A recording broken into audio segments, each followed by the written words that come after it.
Today it's just charity well-being consultant Claire Warner and I sharing an intimate conversation of survival, resilience, and how she built a life worth living. Claire helps organizations and individuals see the value of putting healthy culture at their core to improve motivation, performance, and get results. I hope this conversation helps you build a life where you are able to make your own well-being a priority. Claire, welcome to the Hub. Thanks for coming today. Thank you for asking me. Well, I don't know. It was at the beginning of this pandemic when conferences first went virtual. I don't think I know that I was introduced to you because you were presenting. Do you remember that conference? Fundraising everywhere. Yes, that was the one. And you blew my mind. You blew my mind. I know that's it's a little bit scary, but I just loved your story. I loved your work. And I thought that you were providing something that the world really needs right now. So since then, I've actually had the opportunity to take 2 of your courses, or was it 3? Because I did the Shine thing, Yeah, and then the Whatnots thing, yeah, and now your imposter syndrome, or what you're changing the stories, yeah, which yeah. is so practically useful. So I just wanted to start off the top and say thank you so much for the direct impact you have had on my life. And I have to Thank you say, for allowing me. well, I don't think the intersection would exist if you hadn't been there to provide me with that training. So thank you for that. So I thought it might be nice, because we're all about women for the next couple of weeks, thanks to International Women's Day, for you to maybe share a little bit about your story. Where were you? What happened? And where are you now? Is that too big? How long have we got? I'll rein you in if it gets too long. Okay. So I am Claire Warner. I live in Lancashire in England. I'm in a hamlet on the top of a hill in the middle of nowhere. That's a life choice. And probably in a few minutes' time, you will understand why I made that life choice. When I was little, my family, both my parents' families were very charitable in the widest sense of the word. They were churchgoers. That was how charity was in those days. You were active in your community. Your church was your hub. To the extent where my dad's dad, my grandpa, was in fact the church vicar in his local town, and my mum's dad, my granddad, was the church organist. And I grew up in a do-gooding family, if you will. My dad, when I was born, was our local vicar, and then went and, as he says, you were the vicar's daughter, so no boyfriends for man. you. I know. Can rub off. I've often wondered. I thought, oh, that's so much pressure to be that family. Yeah. Nah. No, it wasn't. Pretty relaxed. No. Well, by the time I'm old enough to remember, he'd left the church and he went and worked for Oxfam. Oh, neat. And so that was kind of where that came from. So to me, the way my life became was always there. We always looked after the people who didn't have a lot. Don't get me wrong, we didn't have a lot ourselves for a lot of the time, but that was what you did. You shared what you had with others. I do remember at primary school being embarrassed, and now I'm embarrassed that I was embarrassed then, but I remember being embarrassed that I gave out Oxfam Christmas cards, because that's what we did. We bought our Christmas cards from Oxfam, and I thought people are going to think we shop at Oxfam and all that stuff around shame and everything when you're a child, whereas now everything has to come from where we can, we do buy those things for organizations that make a difference. So that was my childhood. I just grew up in a do-gooding family, but music was my bag, and I played the flute. So did I. Good. There's a load of charity sector people who played the flute. Really? Yeah. It was easy to carry. It was one of the instruments that was easy to carry. But so you went to music school. So you I went to Cheetham's in Manchester. Yeah. A little bit more intensely than I did.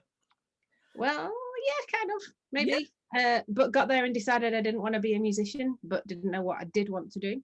I went and did a business studies degree, because isn't that what everybody does when they don't know what they want to do? And in my final year, I saw a job advertised at the Halle Orchestra in Manchester, which was kind of a busman's holiday because it wasn't being a musician, but it was working in an orchestra. And it didn't matter to me what that job was. I just wanted to work for them. And it just so happened that it was in their fundraising department. There was no way I was ever going to get it. I didn't have any experience. I didn't have anything. But I had passion in bag loads and a life that was very centered around fundraising and around music. Mm-hmm. So I didn't get the job. Quite obviously, I didn't get the job. They wanted a sponsorship manager with experience, and I didn't have any of it. But they created me a training role. They created a fundraising trainee role for me, which was just the most amazing start because I got paid to learn. I got paid to learn how to be a fundraiser, which I'm well aware not very many people get these days. I've never heard an organization. Well, it happened in my first organization where they paid for me to go and learn and take conference courses and things like that, but I still had to do the job at the same time. I've never heard of that before. That's amazing. So it was, and it was wonderful. And I got amazing training. I got sent on the National Arts Fundraising School run by the Management Centre. So I learned from the best. Yeah. And I don't think I really, because you didn't know at the time, I didn't realize just how lucky that was and just how good that was. Mm-hmm. And then I went from there to an opera company in Leeds, and there I spent a few years there working on corporate sponsorship, and got some amazing private sector sponsorship training there. And then via a friend of somebody or other, I was asked to apply for a job at the Imperial War Museum to go and help run their capital appeal for the Imperial War Museum in Manchester. Did you enjoy fundraising at the time? Totally loved it. Absolutely. Look, fundraising was everything. First, second, third, fourth, fifth in my life. I was rubbish at asking for anything at all in my personal life. But go and look somebody in the whites of the eyes, having warmed them up and then said, I'd really like a gift of £100,000. Yeah, absolutely. I was properly in my zone then. Really, really loved it. So went and did the capital appeal for the Imperial War Museum in Manchester, which was an amazing honour, an amazing experience. But I got to the point where I had a biggish team and I wasn't getting to do any fundraising anymore. I was getting to manage and attend meetings, and I wasn't doing the bit I really loved. I wasn't actually seeing any donors, or that just wasn't happening. And so when the capital appeal came to an end and the museum opened, I said that I didn't want to continue. I was on a fixed term contract and I was given the opportunity to have that turned into the long, and I just said, I'm gonna have a go. And so I took the plunge at age, 28ish, 30ish, decided to go freelance and go and just work on fundraising projects without any of the management stuff. And the irony is, the Imperial War Museum, again, luckily for me, gave us access to the most amazing management and leadership training. We went to Roffey Park Institute in the south of England. We had 2 full, really intensive weeks of amazing training and coaching, which was absolutely phenomenal. I don't know, again, many organizations that do that, but I wasn't ready to hang up my fundraising spurs yet. I wanted to carry on doing the asking, not the managing of the people doing the asking. So I went freelance, and I went freelance for a number of years, but ended up keep getting in places where they said, could you just help us with this issue with the team? Could you just help us with this issue? And eventually I grew to love the managing bit as well. I don't know whether becoming a mum, becoming responsible for another whole other human being, and so needing to have that nurturing responsibility helped me grow to love the other side of it as well. And then so I ended up in a number of instances going and working on projects where I was dealing with teams or helping teams do specific things rather than just asking for money. It sounds like you were really loving that work. Oh yeah, absolutely. So what happened? What happened? Okay, so what happened in 2016? So just short of 5 years ago from now, I out of the blue, first person in my family, either side of my family, was diagnosed with breast cancer. And while I was told we had found it early, I was also told that it was a really aggressive form of breast cancer, and that I was going to need the, as the surgeon, well, as the specialist puts it, the whole kitchen sink throwing at it. So I saw my GP, I saw my doctor. A week later, I was seeing a specialist in a hospital, and a week after that, I had my diagnosis, and 2 weeks after that, I was in hospital having surgery to have the lump removed. They didn't waste any time. No. How old were your kids? 2 and 9. Oh my goodness. 2 and 9. And and I think I took about maybe 6, possibly 7 weeks cumulatively of maternity leave with both of them. So being off work, being not able to work for 9 months, was something totally alien to me. It's the first time I've not worked for 9 months since starting work. It was very bizarre.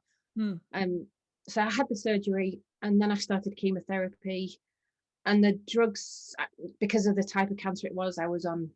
There are no nice chemotherapy drugs, are there? But they're there to do a job. I was really poorly. I ended up with appendicitis. I ended up on a lot of occasions, I can't remember how many, I stopped counting, but a lot of occasions I ended up not with my blood count having not, well, my blood levels, neutrophils and something else, I can't remember the word. I could have told you this off the top of my head 4 years ago. But the levels that your bloods have to come back up to in order for you to be given the next dose of chemo, mine hadn't come up enough, and it wasn't safe to have another round. So that was the toughest bit. The mental thing about going and not being well enough to be treated was really tough. I also ended up with a heart condition, which I still have today. But I eventually got through. I think it took me about 2.5 months longer than it should have done, but eventually I got through that. And then, because the lump, when they removed it, was larger than they had been able to see on the scan, after finishing the chemotherapy, I then went back and had a full mastectomy. But then, because I had the chemo drugs out of my system, I started to feel, I didn't look like me. I started to feel a bit more like me. And so I attempted to run back into work. Wait, what? I went back with drains still in. I still had drains coming out of the side of me, and I tried to go back to work. It was where I was me. It was where I most felt like me. Don't get me wrong, albeit that lockdown has totally changed that. But I didn't think I'd ever get 9 months at home with my girls again. Obviously I have now, but I didn't think I would. There were some great things about it. Obviously there were some not so great things about it. But yeah, I tried to go back to work. You say you tried to go back to work. How did that go? Head didn't work. I had brain fog. I couldn't focus. I had lost all the things that I'd kind of lost me, really. I'd lost reasoning. I began to doubt my gut feeling. I used to be fairly, well, go on, we've tried this enough, or it's worth a punt, or yeah, let's just test this. Or I just lost all of that. I couldn't do any of it, and I couldn't focus. I still have quite poor short-term memory. I've no idea whether that is because of the chemotherapy, because of the instant overnight menopause that I got put into because of the chemotherapy, or whether it's a combination or nothing to do with either of those two. But I do have a pretty shocking short-term memory now. I have to write lots of things down. I just couldn't. I wanted it all to spring back straight away and just to be me straight away again, and without looking in a mirror for that to happen. And it just didn't. I just couldn't do it. And while the organization were amazing, I wasn't. I was awful with myself. I was vile with myself, because why couldn't I be the person that I was right a year earlier? So you had all this physical trauma, but also quite a lot of psychological trauma as well. I mean, the thought that you may have incurable cancer with young children, The thought that your identity was wrapped up in your work and you couldn't do it anymore, that must have been tough. Yeah, the mental trauma was definitely harder than the other. It was a really strange combination of wanting to make every single minute count in case my minutes were limited, and yet wanting it all to be over as well. I would want to go straight from having treatment one week to it being the next week to have the treatment. I didn't want to have to wait, and I didn't, not that you can't tell that I'm quite impatient, but waiting is not a concept that comes easily to me anyway. No, me neither. Me neither. Yeah. No. And then, so my older daughter Sophie was 9 at the time, and in her primary school class of 28 children, within maybe 12 months, in a space of 12 months, 4 of us were diagnosed with a potentially life-ending illness. And by November 2017, I was the only one still alive. Wow. There was another, there was another mum, a lovely lady called Angela. She also had breast cancer, and hers returned. There was a dad called Rob. He had mesothelioma, and he unfortunately died.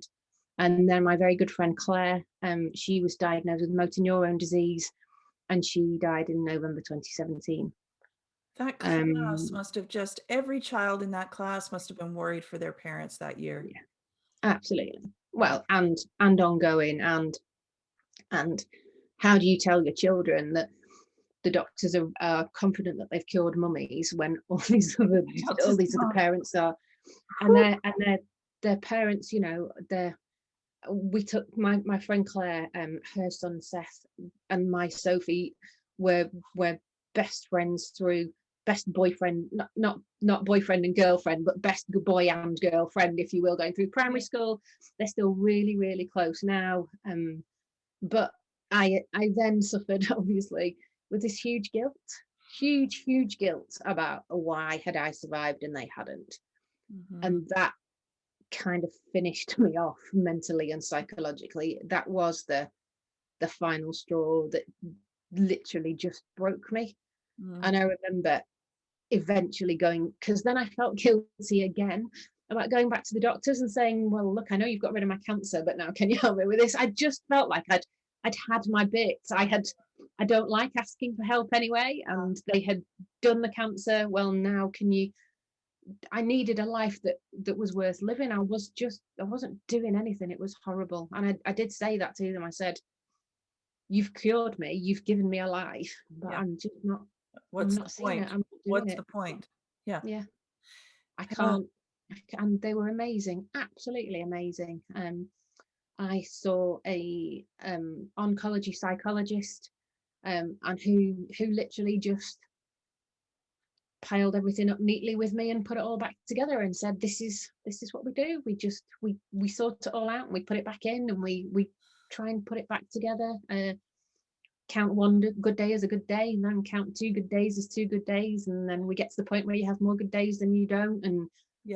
And there's a point 4 years ago I couldn't have told you this story because I just couldn't have said it, and then 3 years ago I couldn't have told it you without crying my eyes out, and now I can. And now I just think, well, for the sake of those 3 people who aren't here, I just have got to sort my sorry ass out and do it for them, because otherwise I really, really have wasted that opportunity. And so I guess that's in the back of my mind a lot of the time. That's very powerful. Thank you for sharing that. That's kind of the irony is that because of this weird little world that we live in and that we operate in called the charitable sector, even when I was ill, I still had the work stuff going around my head, the thing about, prevention is better than cure, and the earlier you can catch it, the better. And the only reason I found my breast cancer was because some lady I will never, ever, ever meet posted a picture on Facebook that got shared that I happened to see. And it showed, a dimple like a child has in their cheek. It showed that a really, really subtle dimple in the side of this woman's breast. And I didn't think, I saw it and thought, oh, that's not what I'd have thought of when when you talk about dimpling, that's not what I thought it would look like. Mm-hmm. Didn't think any more of it. And then one day, literally, was pulling up my socks and saw this thing and thought, oh my word, that looks a bit like that woman. So went back to Facebook.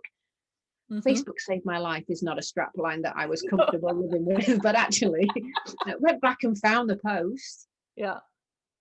Showed my husband. He went, does that look like that? And he went, it does a little bit, yeah. Oh, So, well, I love seeing your breast on Facebook every year. well, yeah. So I then went and shared my picture saying, well, and then I run into the mirror and go, okay, wait, am I dimpled? Yeah. How are my breasts Yeah. doing? You know, it's important. And it's everywhere. I remember Sophie coming home from school and telling me that she'd showed everybody in show and tell. It was like, no. And my boss at work, and it 76,000 people shared the Facebook post. Wow. It was in newspapers. It was it's now an X left breast, but it's fairly famous, all in its Xness. So you have lots of memories of that left out in the world. But what I think is so fascinating about your story, and everybody we know has a story of resilience and comeback, most people, right? And sharing your story will help someone else come back, right?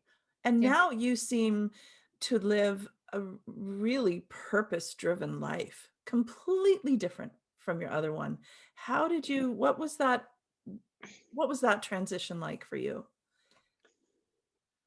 I don't think I had realized until I couldn't do it just how important being part of that process of making a difference was.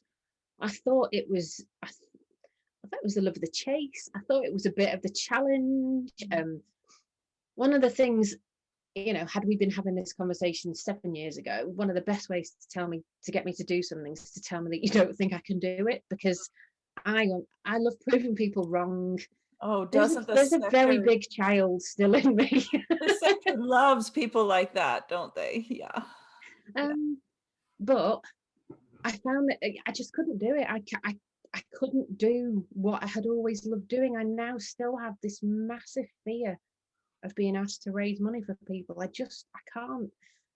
And I know it's something I need to work through, but I have a huge, big psychological block around, well, what if I take something on and I let them down again? What if I get ill again and I can't finish it? What if I can't do it? What if I have to try to see if I can? And at the moment, I'm not at that point.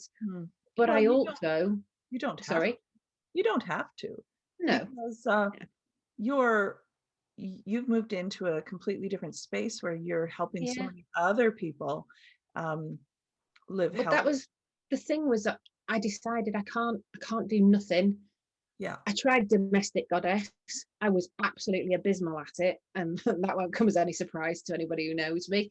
I love being part of a sector that wants to see change for people. I love being part of that story. But I had to find a new way of doing it, and I guess my own self-realization around, I can't do this anymore in this format, so what can I do, then led me to start looking at, well, what happens to other people who've been like this? What's happened to other people who have either burnt out or whatever it is, that says there's just something that happens that says, just for this time being, I can't do this. And what I found was, we're not very good at looking after those people. Those people tend to have burnt out and left. They've gone somewhere else. They've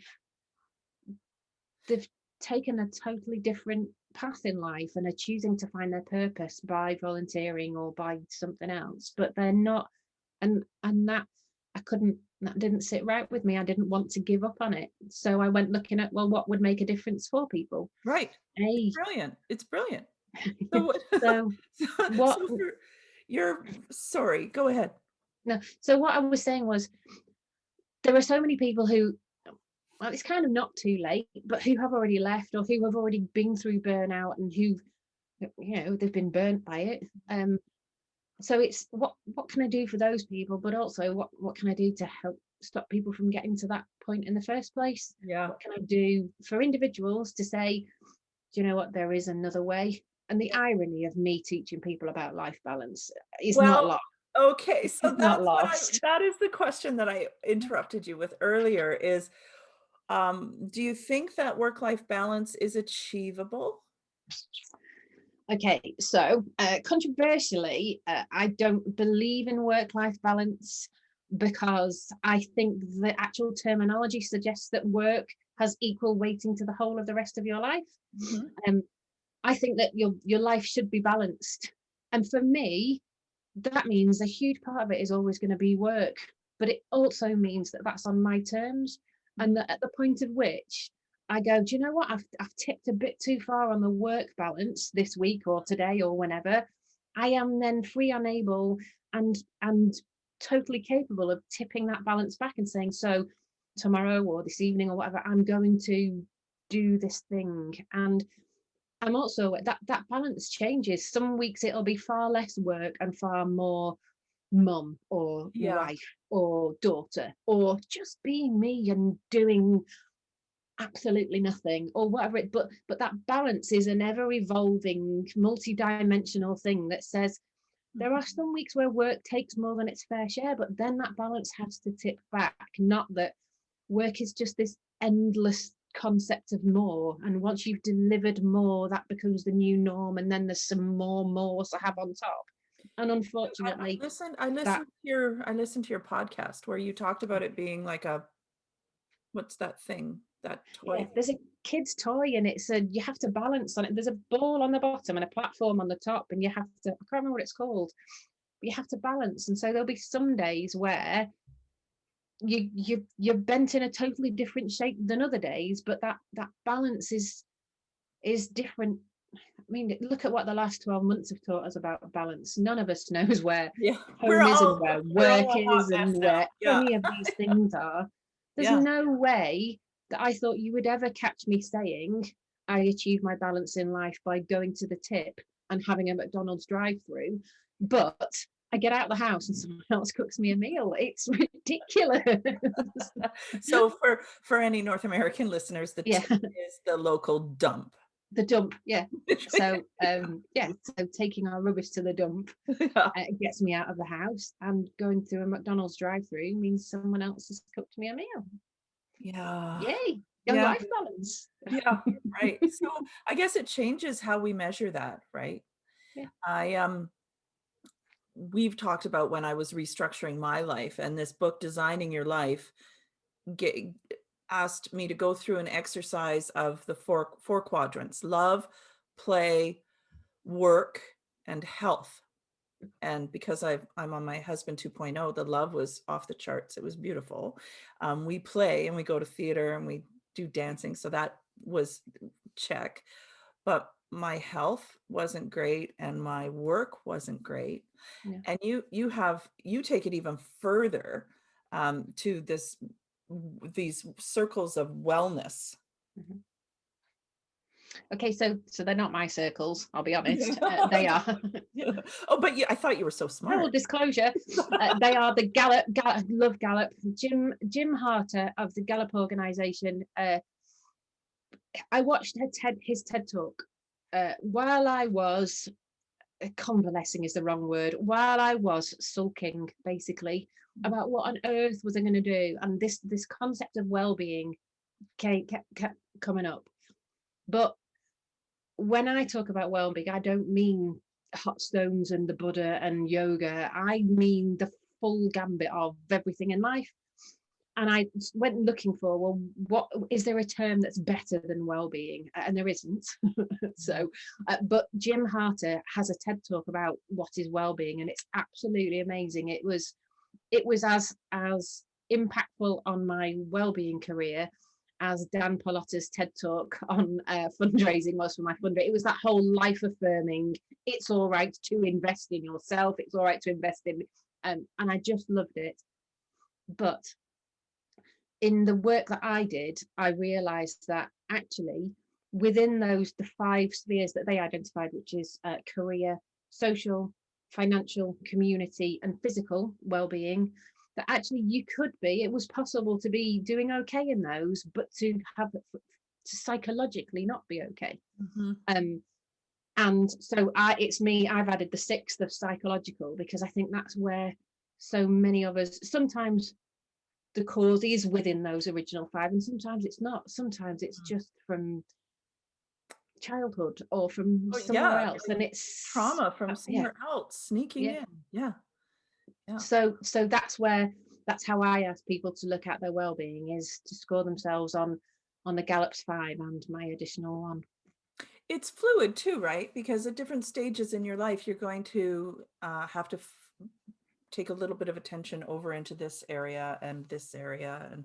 Yeah. And so how do you, I mean, it might sound like this conversation has nothing to do with the social sector, but it has everything to do with it, right? Everything. Absolutely. Yeah.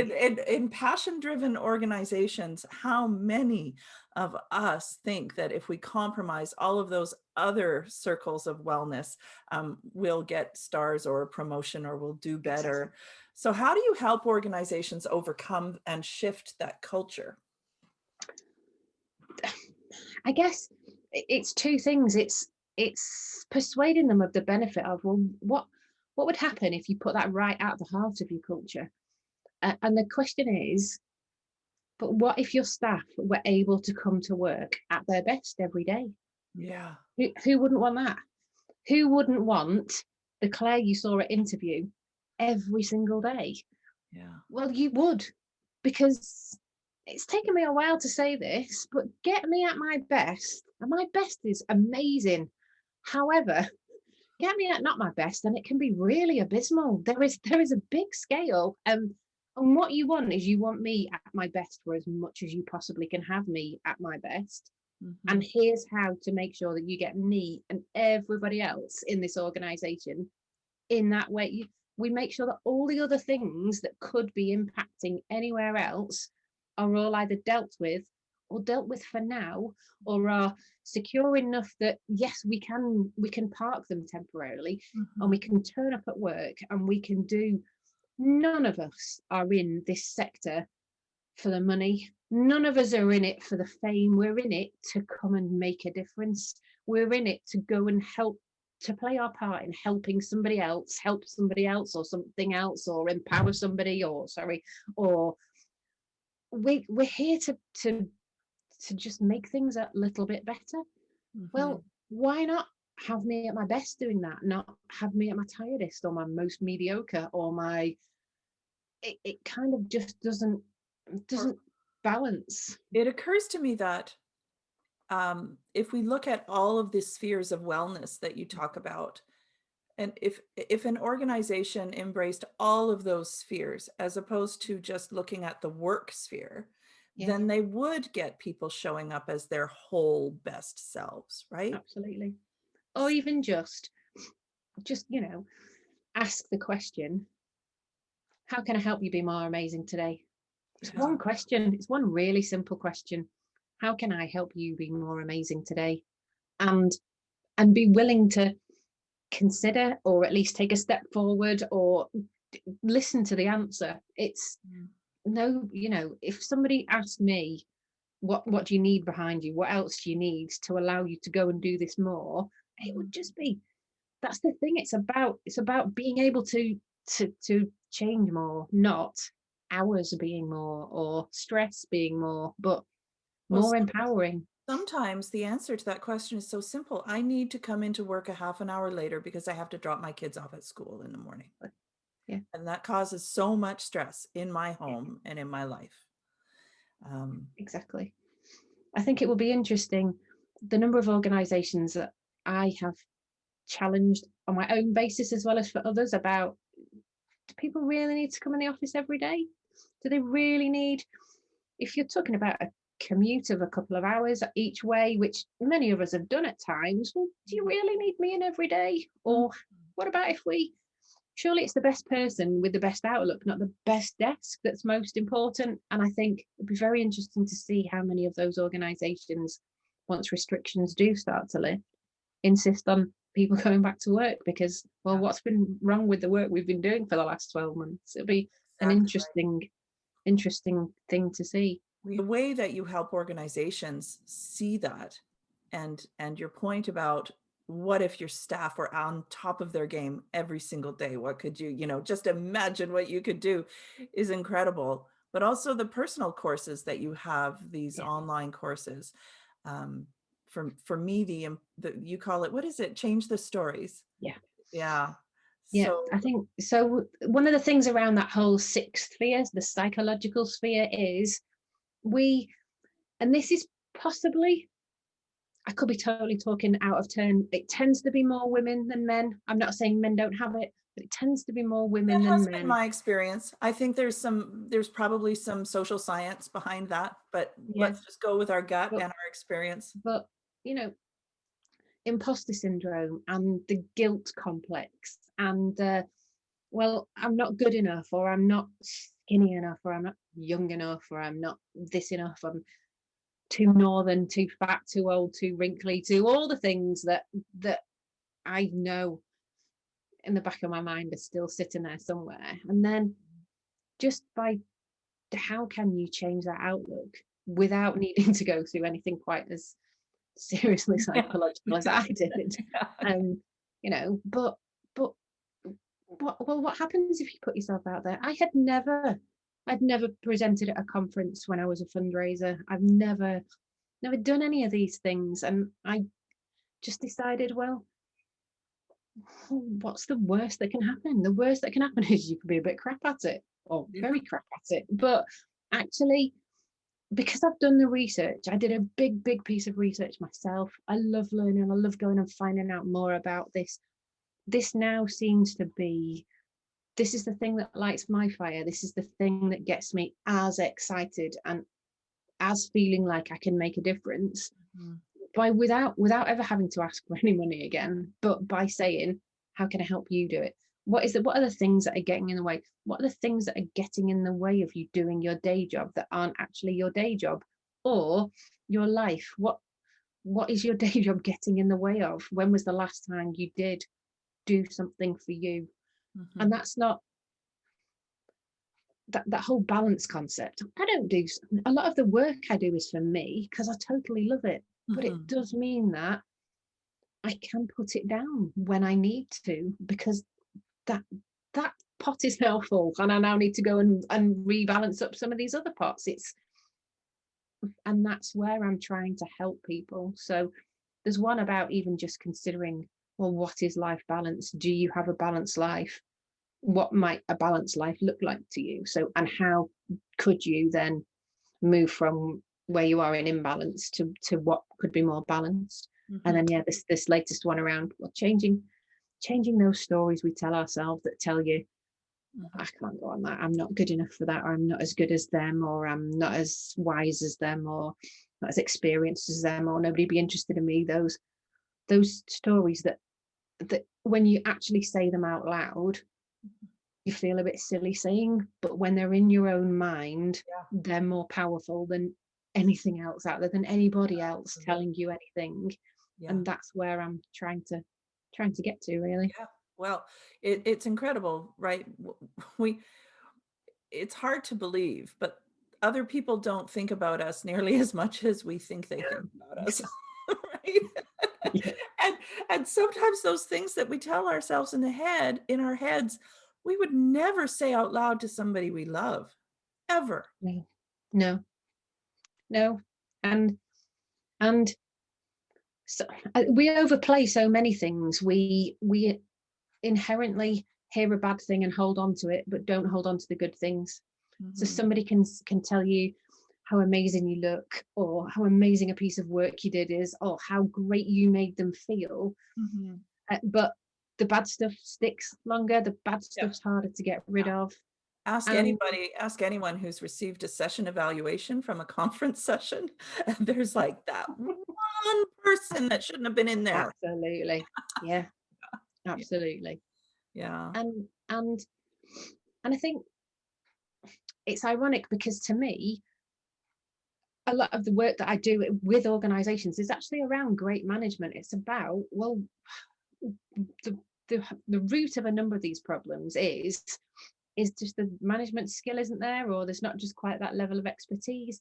And the Mhm. giving and receiving of really useful feedback is one of the most powerful things you can do. But the idea is to get to it before it gets to be awful feedback, to get to it where it's before it's, and to deliver it in a way that isn't just, is taken in the spirit it's intended, but is delivered in the spirit it's intended, and is delivered helpfully, not as a squashing Well, exercise. coming at it with good intentions. I mean, as a consultant, when people come and they want their fundraising fixed, the problem isn't the fundraising. The problem is always cultural. It's always upstream. It's always leadership. Yeah, And trying to go upstream and fix those problems is then you can have a successful revenue absolutely. generation Yeah, program. So absolutely. Yeah. cool. So that's what you do. So And that's what I do. you seem to love it. You seem I to love love it. I totally love it. Yeah. As of next week, it's all I do because our schools are going back, so I don't have to homeschool anymore. it. Which is Oh, we're all just a so little bit exciting for me. well, then maybe you'll come back here and we can think of other ways to radically collaborate on something. I would love that. Absolutely. Well, and also I have the intention to physically actually get there as well as on Zoom. Oh, good. Really? That's my aim. I want to, yeah, never been to North America. Want to go. Oh, well, you must come. You Yeah. must come. We'll go with some girlfriends on some hikes and see Canada. Yeah. When the world opens up again, that's something to look forward When to. we're allowed to. Yeah. Yeah, yeah. Thank you for being here today. Thank you for inviting me. Claire, thank you so much for sharing your incredible story. Folks, you can learn more about Claire's work on her website, clairewarner.com, or join her charity Wellbeing Hub on Facebook. You won't regret it. And of course, we'd love you to subscribe, share, and participate in the conversations at intersectionhub.ca. Thank you for sharing some of your day with us.